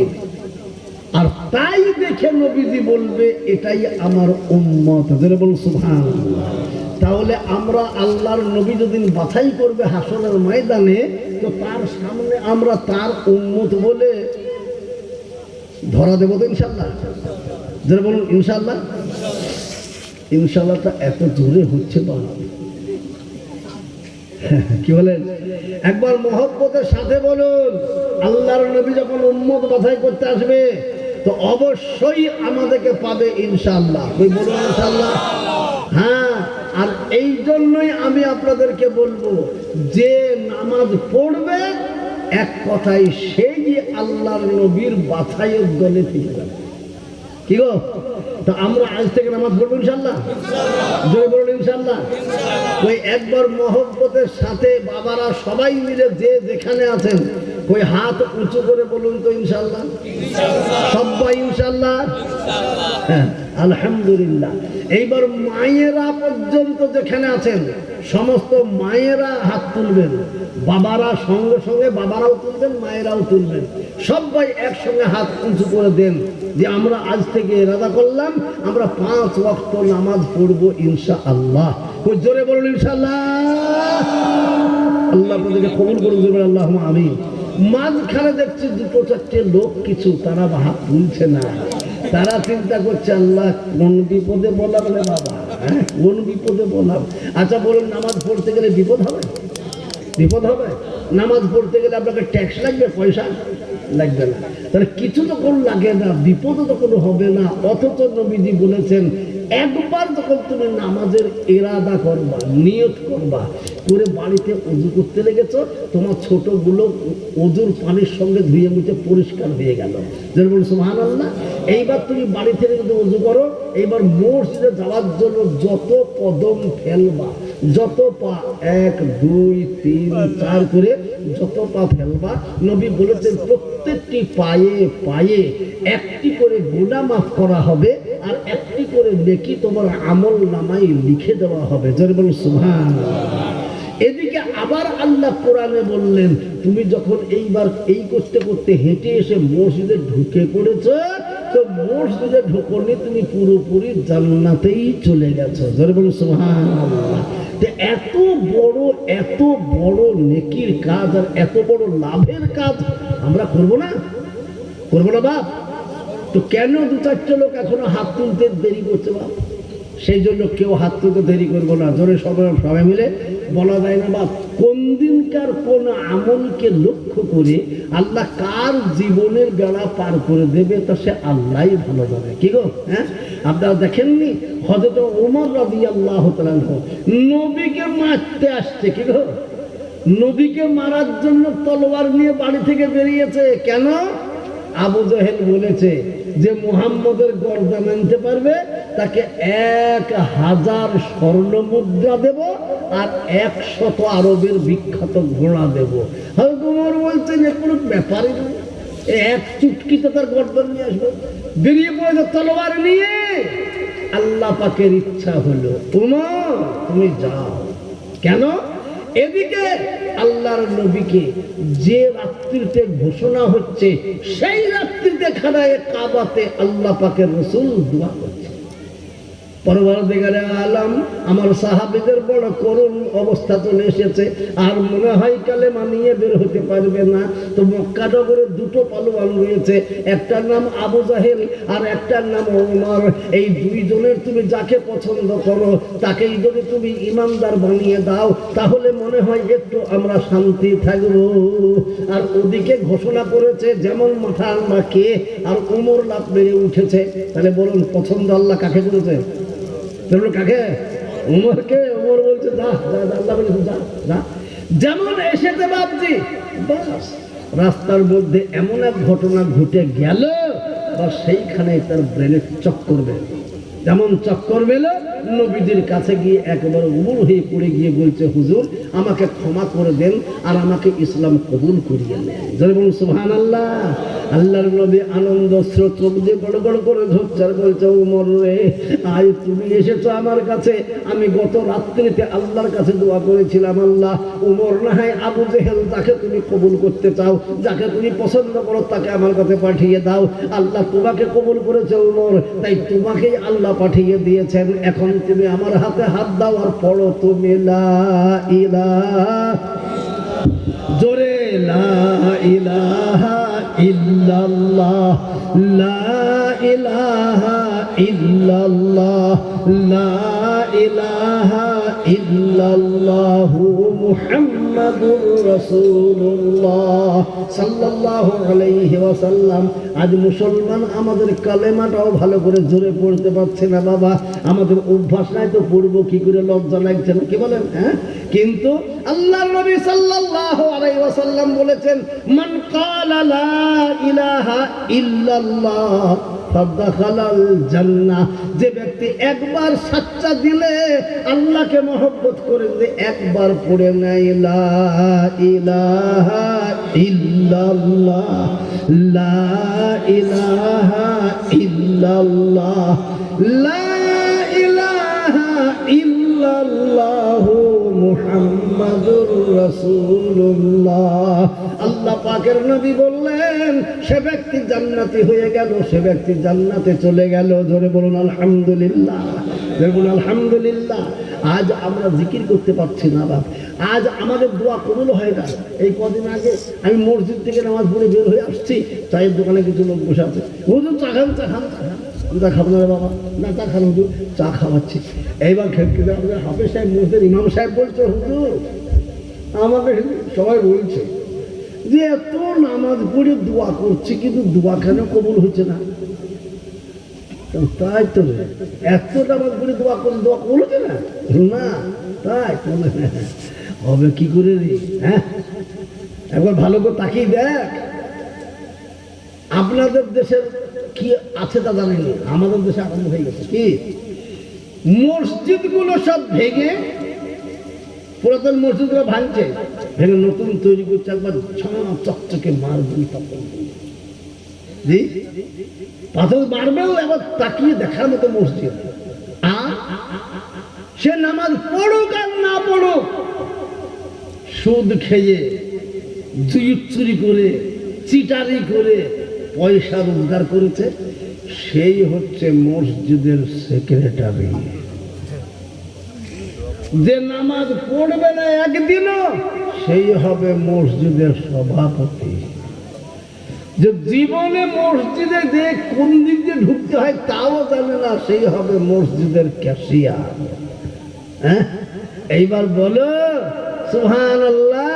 এইবার মসজিদের চিটারি করতে যে তুমি কি সুদ খেয়েছো, মদ খাচ্ছ, জেনাবা বিচার করছো, অথচ পয়সা আছে, টাকা আছে, ধরি মরণ শিক্ষিত মানুষ, তুমি হচ্ছে মসজিদের মরণ, অথচ তুমি 5 ওয়াক্তের 1 ওয়াক্তও যাও না।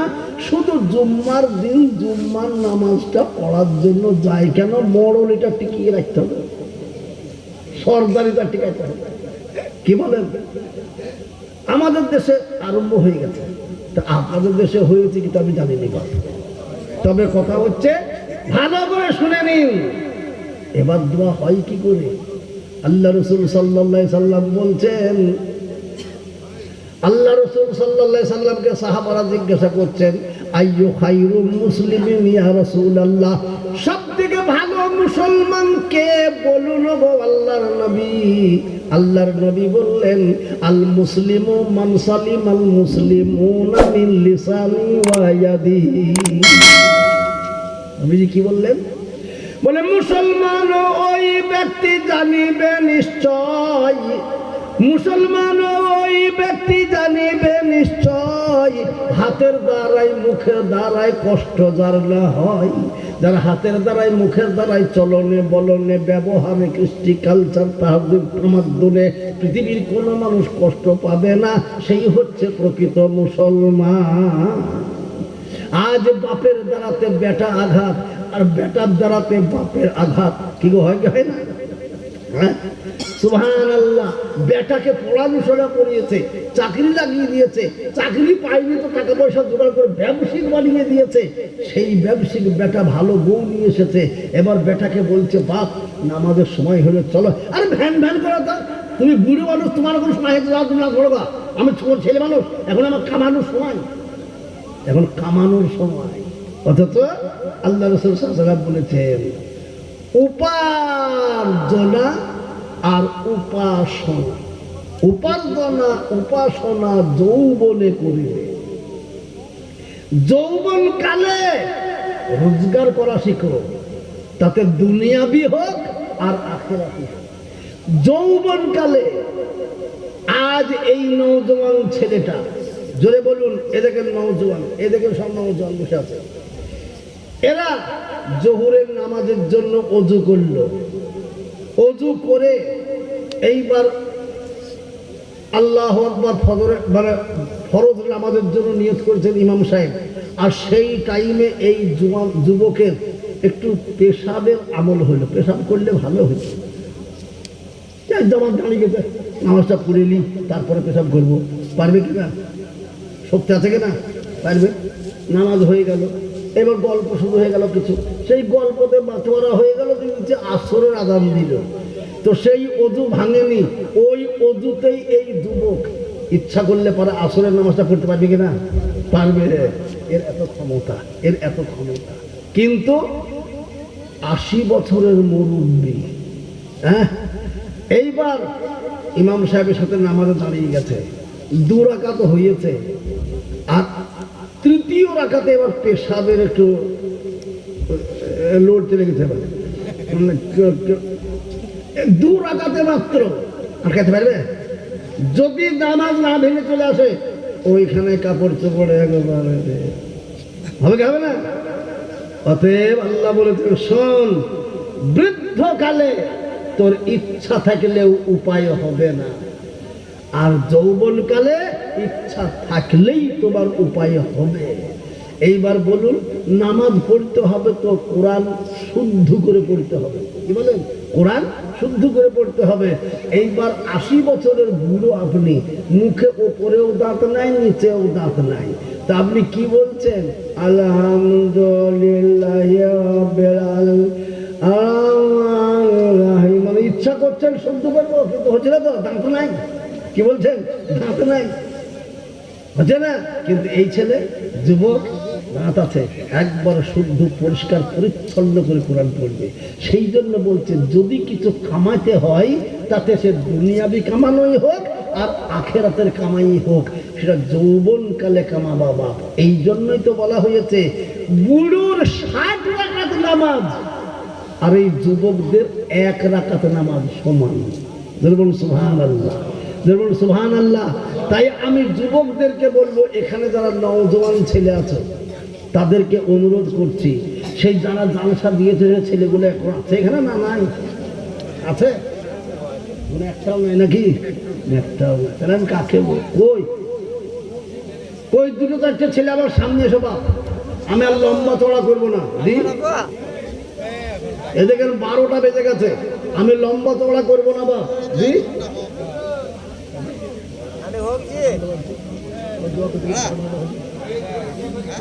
ভালোর জন্য দিয়েছ না মন্দর জন্য? জালসাটা দেওয়াতে তোমাদের মঙ্গল হোক এই জন্য দিয়েছ না অমঙ্গলের জন্য? মঙ্গলের জন্য।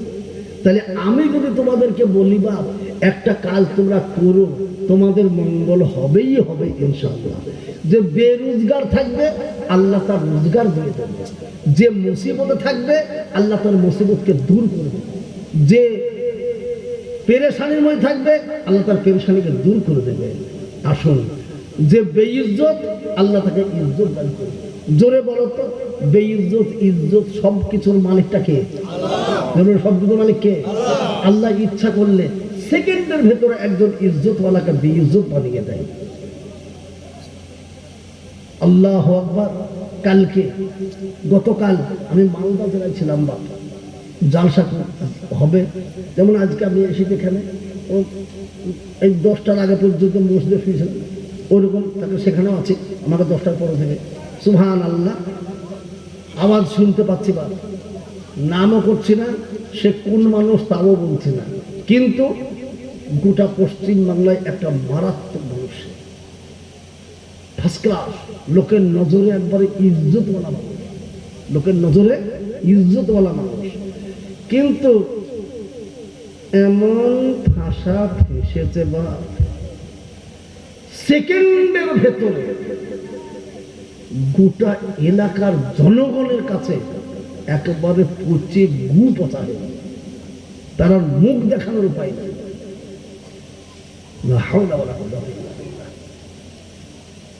তারপরে ইজ্জতওয়ালা বেইজ্জত হইল। আজকে ভারতবর্ষে দেখো, কালকে স্টেশনে স্টেশনে চা বিক্রি করছে, কোনো ইজ্জত ছিল। আজকে গোটা পৃথিবীর কাছে ভারতের 1 নম্বর প্রধানমন্ত্রী হয়েছে, ঠিক হয়েছে কাহিনী। তাহলে এই ক্ষমতা কার? দুর্বল কার? আবাব নওজওয়ানরা, তোমরা যুবক ছেলে, তোমাদের বুদ্ধি আছে, বুদ্ধি নাই তা নয়। আল্লাহ পরিষ্কার করে বলে দিয়েছেন কি, কুলিল্লাহুম্মা মালিকাল মুলকি তুতিল মুলকা মা তাশা ওয়া তানজিউল মুলকা মিম্মা তাশা ওয়া তুইজ্জু মা তাশা ওয়া তুযিল্লু মা তাশা বিয়াদিকাল খায়র ইন্নাকা আলা কুল্লি শাইইন কাদির। আল্লাহ বলে দিলেন, রাজ্য মান সিংহাসন সবই করে দান, শাহনশাহী কেড়ে নিয়ে ফকির ও সাধান। বাদশাকে ফকির করেন, ফকিরকে করেন রাজ, এ ভাঙা গড়া পৃথিবীতে এই তো তার কাজ। কোথায় 1000 টাকা কতজন লয়, সারাদিন খেটে কেহ অনাহারে রয়। কেউ খোদা সন্তান দিনে হাই হাই করে, আবার কারো দিলে বহু সন্তান অন্যের দুঃখে মরে। সব কার ইচ্ছা? না, সব কার ইচ্ছা? আল্লাহর ইচ্ছা। আজকে তোমার রোজগার নাই, আজকে তোমার কোনো হাইসিয়াত নাই, যদি আল্লাহ পাককে ধরে থাকো, আল্লাহ রশিকে মজবুত করে ধরে থাকো, তো একদিন এমনও হতে পারে যে আল্লাহ তোমার উপরে খুশি হয়ে গোটা এলাকার মধ্যে শ্রেষ্ঠ সম্মানিত বানিয়ে দেবে। এগুলো পারে কি পারে না? তাই আমি সকলকে বলবো, বা তোমরা নওজওয়ান, তোমাদের ডাকে সাড়া দিয়ে আমি এসেছি, আল্লাহ নিয়ে এসেছেন, তাই তোমাদের কথা যখন আমি শুনেছি, নিশ্চয়ই তোমরা আমার কথা শুনবা। কিন্তু শোনাবে ইনশাল্লাহ, শোনাবে ইনশাল্লাহ। এই যারা জলসা কমিটির ছেলে আর এই মজলিসেও যারা নওজওয়ান ইয়ং আছো, তাদেরকে অনুরোধ করছি, বা তোমরা কেবল সকলে মিলে হাতকে উঠিয়ে আজকে অঙ্গীকার করো, আমরা এই ভালো কাজ যখন করেছি, তো ইনশাল্লাহ মসজিদও আবাদ করব ইনশাল্লাহ, 5 ওয়াক্ত নামাজ পড়ে। জোরে বলো ইনশাল্লাহ। ওই হাত তোলা তোলো, সব ছেলেরা হাত তোলো, মাশাআল্লাহ, আলহামদুলিল্লাহ। এইবার আমি তোমাদেরকে আর একটু কষ্ট দেব, সেটা কি? আমার দায়িত্ব খালাসের জন্য। কি? একবার তোমরা চুপ করে উঠবা, একটা একটা করে আমার সাথে মুসাফা করবো, যে ইনশাল্লাহ কথা দিলাম। মুসাফা করো, করে বসো, এসো। আমি আগে কালকে থেকেই তোমার উপরে আল্লাহর রহমতের নজর পড়বে ইনশাল্লাহ। কি গো, কথা ঠিক কিনা? আমার বাসা বুঝতে পারছেন তো? ইনশাল্লাহ, ইনশাল্লাহ। তাই মাদেরকে বলবো, যারা পর্দার আড়ালে আছেন, মা গো, এই পুরুষদের কাজ হচ্ছে মসজিদ আবাদ করা, আর মাদের কাজ হচ্ছে বাড়ি আবাদ করা। তাই মা যদি বাড়িতে আবাদ না করে, তাহলে কোনো কালেই হবে না। আমি একবার বললাম না, দোয়া কেন কবুল হচ্ছে না? আমি নামাজি পরহেজগার, একবারে কপাল কালো করে ফেলেছি সেজদা করতে করতে, কিন্তু দোয়া কবুল হচ্ছে না। কেন? বাড়িতে যিনি খাবার দাবার রান্না করছেন, কে খাবার দাবার বাড়িতে কে রান্না করে? জোরে বল, কে? বিবি। সে বিবি কিন্তু নামাজ পড়ে না।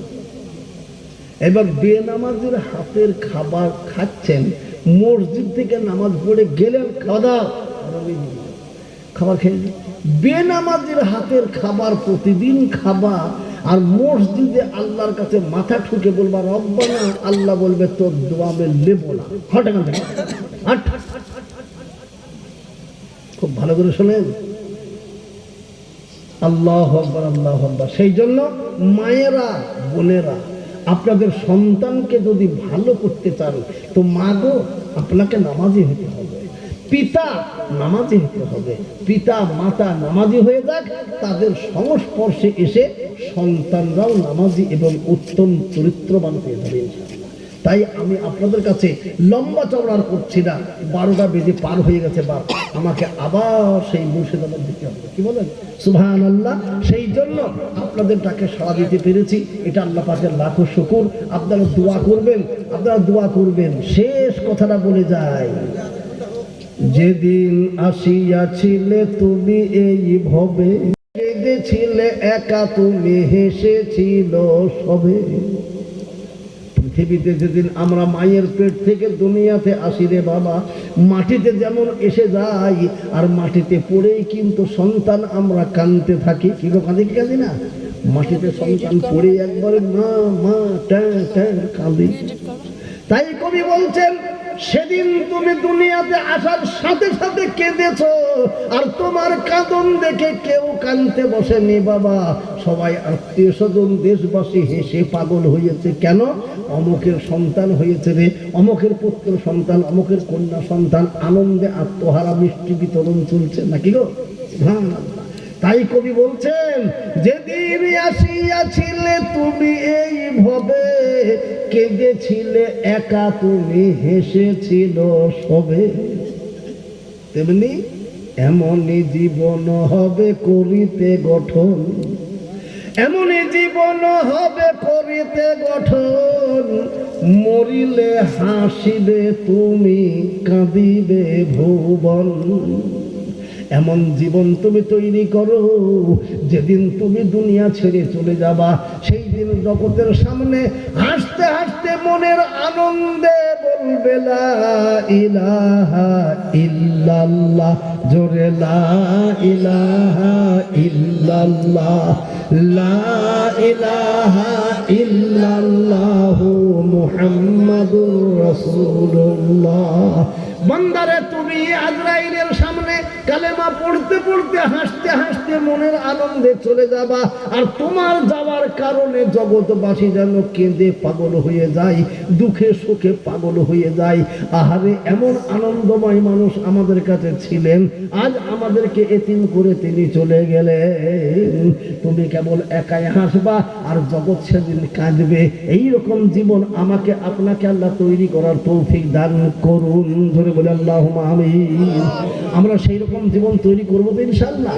হ্যাঁ, তাই সেই রকম জীবন তৈরি করতে গেলে আমার এই জবান থেকে কাউরের অন্তরে আঘাত লাগলে হবে না। বাপ দেখবেন যখন জানাজা হয়, জানাজা হয় না, জানাজার সময়তে আমরা মৌলভী সাহেবরা দাঁড়িয়ে 5 মিনিট হোক 10 মিনিট হোক জনগণকে কিছু কথা বলি। কি গো বলি কি বলি না? বলি আর বলি, শোনো দুটো হক, একটা হুকুকুল্লাহ আর একটা হুকুকুল ইবাদ। একটা আল্লাহর হক, একটা বান্দার হক। বান্দার হক কি? আল্লাহর হক হচ্ছে নামাজ, রোজা, হজ, যাকাত। আমি যদি কিছু ত্রুটি করেও ফেলি আল্লাহর হক, তো সেটা ব্যক্তিগত আল্লাহর ব্যাপার। আল্লাহ ইচ্ছা করলে আমাদেরকে মাফ করতেও পারে। কিন্তু যদি কোনো বান্দাকে কষ্ট দিয়ে থাকে, কোনো বান্দার হক নষ্ট করে থাকে, তো সেই বান্দা যতক্ষণ পর্যন্ত ক্ষমা না করবে আল্লাহ পাকও তাকে ক্ষমা করবেন না। সেই জন্য আমার বলার উদ্দেশ্য বাবা একটাই, আমরা কোনো বান্দার মনে আঘাত দেব না, যদি বলুন ইনশাআল্লাহ। কেন? একটা মুমিনের অন্তরে আঘাত দেওয়া মানে, মুমিনের অন্তরটাকে ভেঙে দেওয়া মানে আল্লাহর কাবাতে, আল্লাহর আরশে আঘাত লাগা, যদি বলুন সুবহানাল্লাহ। কেন? নবীজি বলেছেন, আরে আল্লাহর আরশ ওই সাতবক আসমানে নয়। আমরা বলি আল্লাহর আরশ সাতবক আসমানে, কিন্তু না, আল্লাহর আরশ সাতবক আসমানে নয়। আল্লাহর আরশ কোথায়? নবীজি নিজে বলে গেছেন, কুলুবুল মুমিনিনা আরশুল্লাহ। কি বলছেন? কুলুবুল মুমিনিনা আরশুল্লাহ।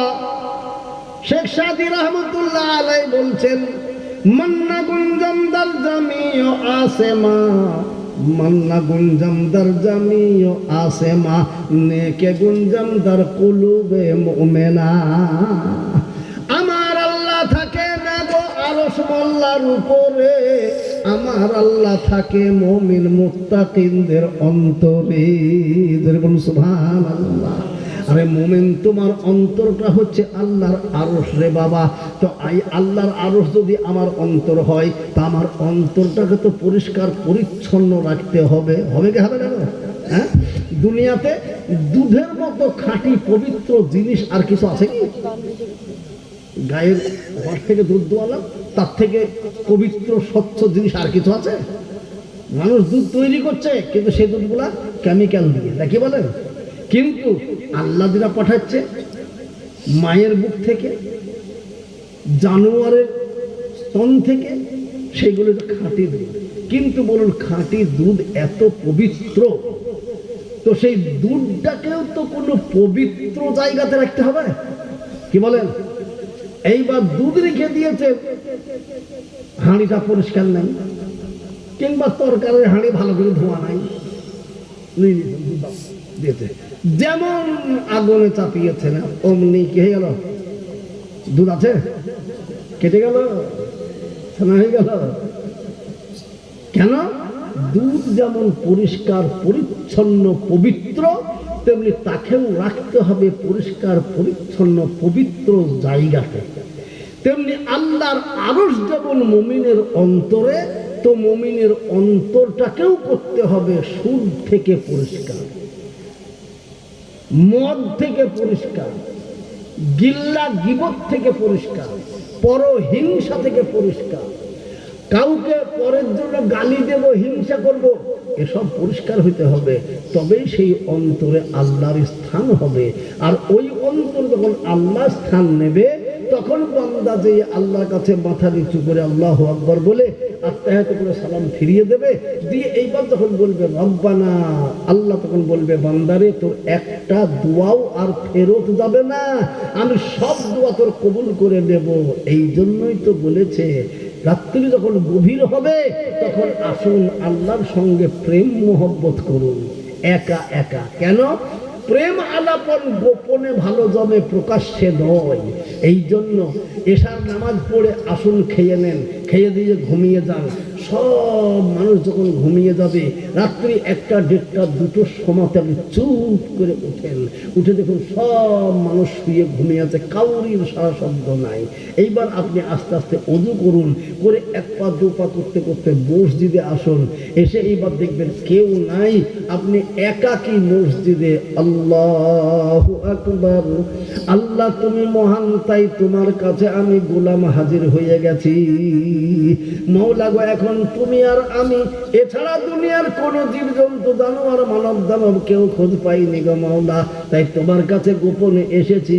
এখন আমি তোমাকে বড় রব্বুল আলামিন জেনে আমি গোলাম হয়ে তোমার কাছে হাত তুলে কাঁদছি। মওলা, আমার মনের আশা আকাঙ্ক্ষাকে পূর্ণ করে দাও, আমার উপরে তুমি রাজি ও খুশি হয়ে যাও।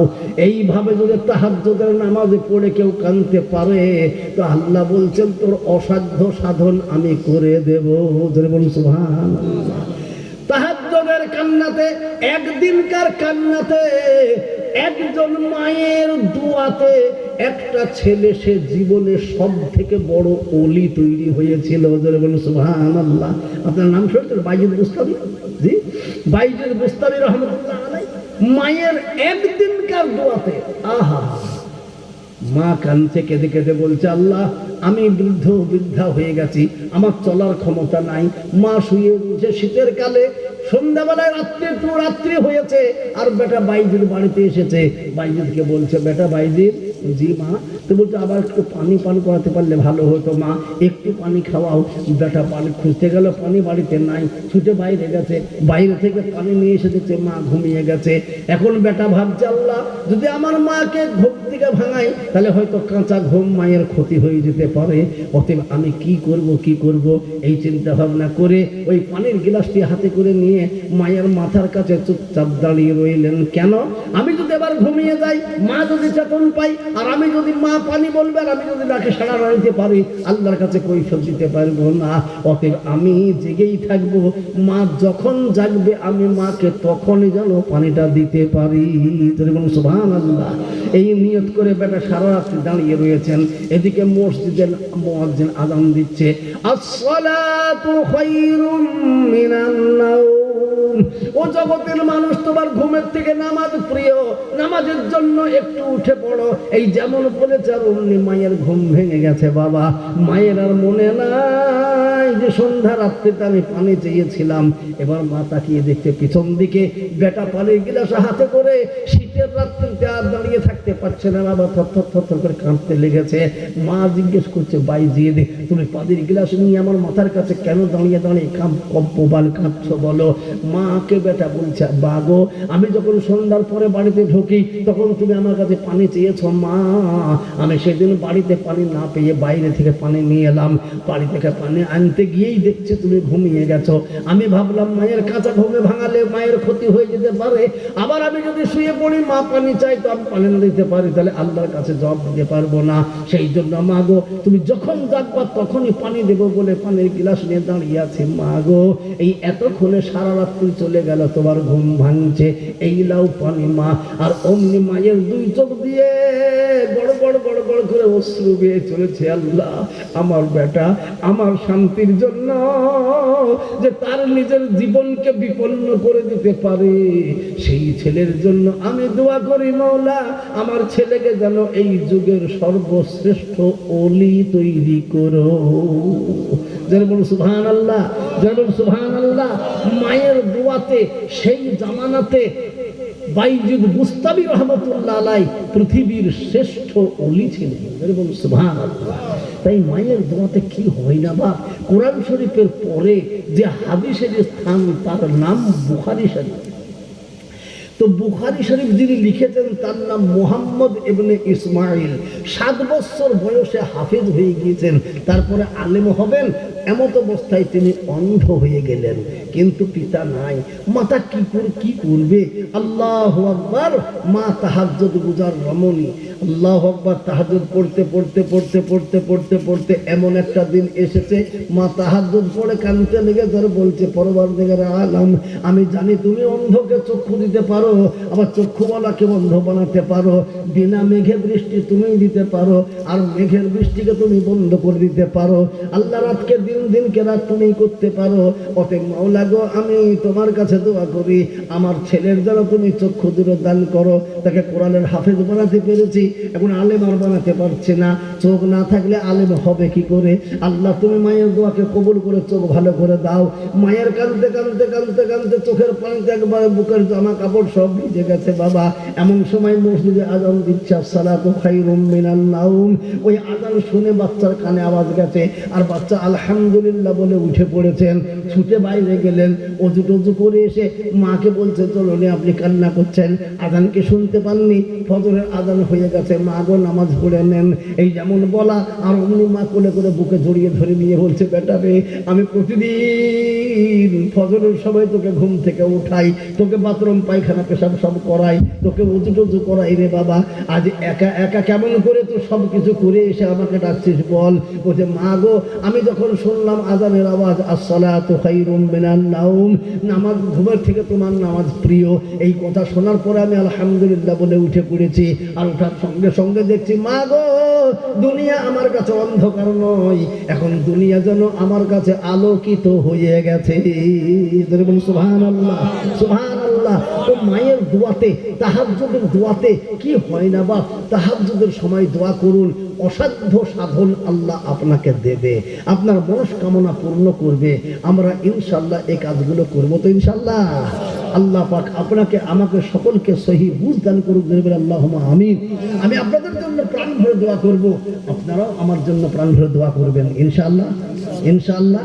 আর যত মাদ্রাসা মসজিদ চলছে, সমস্ত মাদ্রাসা মসজিদ দোয়া করবেন, আল্লাহ সেগুলোকে যেন ভরপুর কামিয়াবির সঙ্গে চালায়। যারা বলুন আল্লাহুম্মা আমিন, আল্লাহুম্মা আমিন।